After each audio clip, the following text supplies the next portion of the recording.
As one of 5 Louisiana campuses in the Southern University and A&M system, the Shreveport location was designated as a 2-year community college. Southern University of Shreveport is celebrating its 50th year providing quality education for students seeking careers in technical and occupational fields. Joining me right now is the Chancellor of Southern University of Shreveport, Dr. Rodney Ellis. Doc, how you doing? Doing great. All right, good seeing you. We're also here, of course, let's first talk about this art museum. First, I'm here for the Alpha Kappa Alpha Regional Convention, speaking at noon today. And whenever I do the show on the road, I like to be able to do it from different black museums. Right. And so a lot of folks may not realize that this is even here. Right. Really, it's the brainchild of our former president of our Board of Supervisors, Dr. Leon Tarver. He has traveled to Africa extensively over his career and has really brought back a number of pieces. We have over 300 exhibits here and artifacts from Africa, African-American artists, and so it's just a treasure here for Southern Shreveport. Is this the only black museum in Shreveport?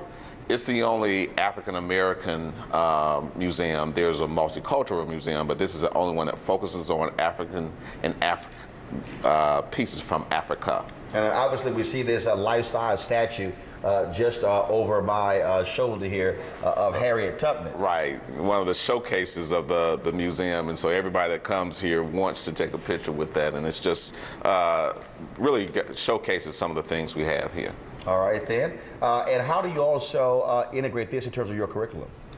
Well, one of the things that we have across the curriculum is history courses, and so in education we talk about teaching across the curriculum so that students get a broad-based education, and so we try to infuse African American history into that curriculum. Earlier we were talking about obviously education with Right. the superintendent of Philadelphia school system and also these budget cuts. You've had to deal with that in this state with massive cuts to higher education. Right. So I'm sure you've got a couple of things to say about how you have political leaders who keep talking about how education is vital but don't want to put the money where their mouth is.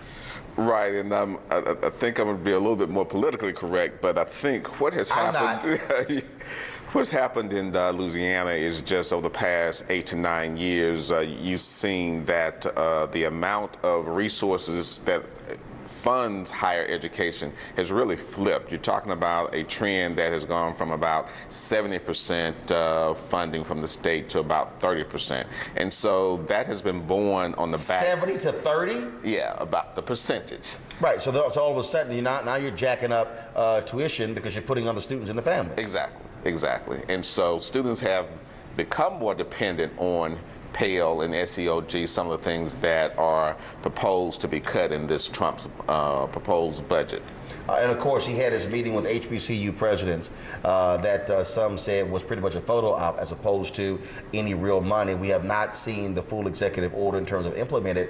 And then we're going through his budget to see if they're going to put any additional money in his budget for HBCUs. Right. Well, I would already say that by cutting SEOG and cutting work study, you've already slashed the budgets to HBCUs because so many of our students are non-traditional and from low income. They depend on that money. Our students have issues that not the average student may have, transportation issues, childcare issues, how am I going to pay my rent, so other issues that affect not only attendance at college but completion. Also, and so give me a sense of how many students at your university, and have you seen growth or decline in the last several years? Well, we have about 3,200 is our headcount enrollment. We have really seen some enrollment over the last, I would say, increase of about 5% over the last 3 to 5 years, which is good.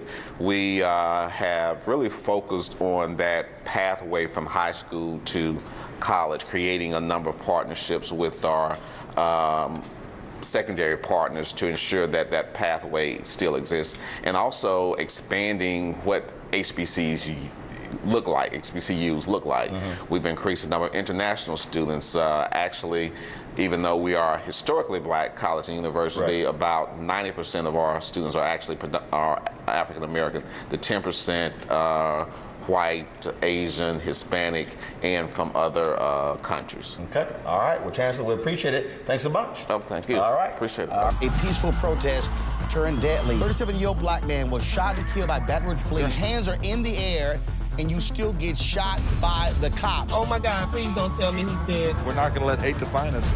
Race is a big part of this. If truly all lives matter, then all lives need to matter equally. What we require is action. What we require is accountability. We understand that black lives do matter, and we will keep focused on this issue. NewsOne Now, every weekday morning at 7 on TV1.